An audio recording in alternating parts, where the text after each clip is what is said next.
আকাশে মেঘ ধরলেই ঢাকার অলিতে গলিতে পানি ওঠে। আমরা প্রায় দুষ্টমির ছলে এই কথাটা বলি, কিন্তু কখনো কি রিয়ালিটি এবং রিয়ালিস্টিক ডেপথটা কি আপনারা চিন্তা করেছেন যে কথাটা কি একেবারেই অমূলক? না, কথাটি মোটেও অমূলক নয়। প্রায় 300 স্কোয়ার কিলোমিটারের এই শহরে 2 কোটির উপরে, আনঅফিসিয়ালি আসলে এটা 3.5 কোটির মতো মানুষ ঢাকায় বসবাস করে।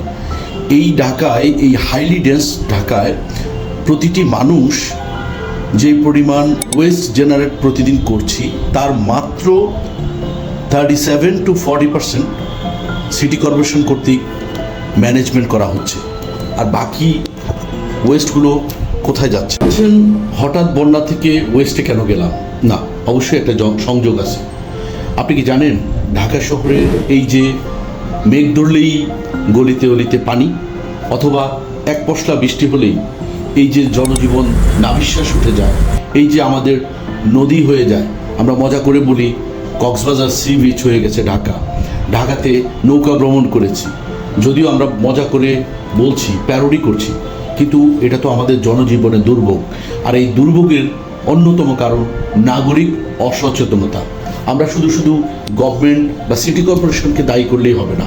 আমরা প্রত্যেকটা মানুষ ঢাকা শহরে অন্তত 70% মানুষ অত্যন্ত অসচেতন। কেন অসচেতনতার কথা বলছি? প্রতিদিন প্রায় ঢাকা শহরে 7,000 টন ওয়েস্ট জেনারেট হয়, তাদের মধ্যে প্লাস্টিক ওয়েস্ট জেনারেট হয় 650 টন। অর্থাৎ আমরা সবাই জানি প্লাস্টিক ওয়েস্ট কি। প্লাস্টিক ওয়েস্ট জাস্ট একটা জেনারেশন ডিস্ট্রয় করে দেওয়ার মতো একটা প্রোডাক্ট, যেটা নন বায়োডিগ্রেডেবল, এমনকি মাটির সাথে সহজে মিশে যায় না। এই প্লাস্টিক ওয়েস্ট কোথায় থেকে আসে? আমাদের ডেইলি কনজিউমার প্রোডাক্ট থেকে আসছে। বাজার করি আমরা পলিথিন, দামি কসমেটিক্সের প্লাস্টিকগুলো, পেট বোতল, কোকের বোতল, স্প্রাইট, ফান্টা, পানির বোতল সহ নানান ধরনের প্লাস্টিক। এটা 650 টন। এই 650 টন প্লাস্টিকের মাত্র 37% রিসাইকেল করা হচ্ছে। এখন প্রশ্ন হচ্ছে মেজরিটি, অর্থাৎ প্রায় 63% সেই প্লাস্টিকটা যাচ্ছে কোথায়? এর মধ্যে 40%-এর মতো ল্যান্ডফিলিং করা হচ্ছে, অর্থাৎ একটা স্পেসিফিক জোনে গিয়ে থাকছে। আর বাকি একটা বড় সংখ্যা প্রায় 25% সেটা আমরা এখানে ওখানে থ্রু করছি, যেটা আলটিমেটলি আমাদের সুয়ারেজ সিস্টেমকে ধ্বংস করছে, যেটা আলটিমেটলি গিয়ে আমাদের বুড়িগঙ্গা এখন নাই বললেই চলে, আমাদের যে ছোট ছোট টাইনি পার্ট আছে রিভারের, সেইগুলোতে গিয়ে জমাট বাঁধছে। আমাদের ড্রেনেজ সিস্টেমটা নাই বললেই চলে। আপনারা যদি খেয়াল করেন তাহলে দেখবেন, আপনি আপনার রাস্তা দিয়ে যখন চলাচল করবেন, যেই সুয়ারেজ সিস্টেমের সাথে লিঙ্ক যে ড্রেনেজ সিস্টেমগুলো, বৃষ্টির পানি সেখান দিয়ে নামেই না। এমনকি আপনি ওই চালনিতে যখন দেখবেন সেখানে অনেকগুলো পলিথিন, প্লাস্টিক পাবেন। আর কি অনেকগুলো অলরেডি ভিতরে ইনজেক্ট হয়ে ওভারলোড হয়ে গেছে, এখন আরও উল্টো পানি আসে, নামে তো নাই। সুতরাং ঢাকা শহরে 1 ঘন্টা যদি ভারী বর্ষণ হয়, ঢাকা শহরের অবস্থা একেবারে ভয়াবহ, যেটা বসবাসের অযোগ্য। একই অবস্থা বর্তমানে চট্টগ্রামেও, কারণ এই বাংলাদেশের মানুষ আমরাই অসচেতন। সুতরাং আমি বলবো, আমি এই ভিডিওটা কেন করছি, এটা সোশ্যাল রেসপন্সিবিলিটি, আপনার নাগরিক রেসপন্সিবিলিটি।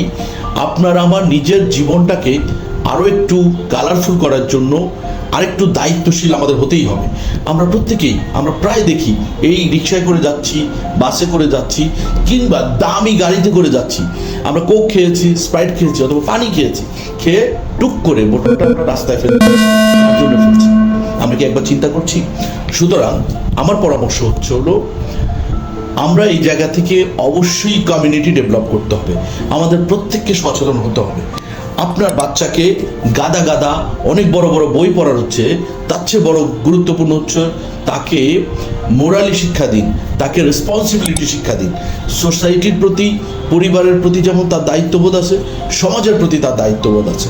আসুন আমরা আমাদের স্কুল গোয়িং বাচ্চাদেরকে এখন থেকেই সচেতনভাবে গড়ে তুলি, তাদেরকে এখনই শিখাই হোয়াট ইজ প্লাস্টিক ওয়েস্ট, এবং এই ওয়েস্ট আমাদের সমাজ, সোসাইটি, দেশ, আমাদের শহরকে কিভাবে বিপর্যস্ত করছে এই সম্পর্কে আমরা তাদেরকে যদি জ্ঞান দিতে পারি, তাহলে আমাদের একটা সুন্দর, আজ থেকে 10, 15, 20 বছর পরে একটা সমৃদ্ধ বাংলাদেশ, একটা সমৃদ্ধ ঢাকা সিটি গড়ে উঠতে পারে। সো আসুন আমরা আজকেই সচেতন হই। ধন্যবাদ।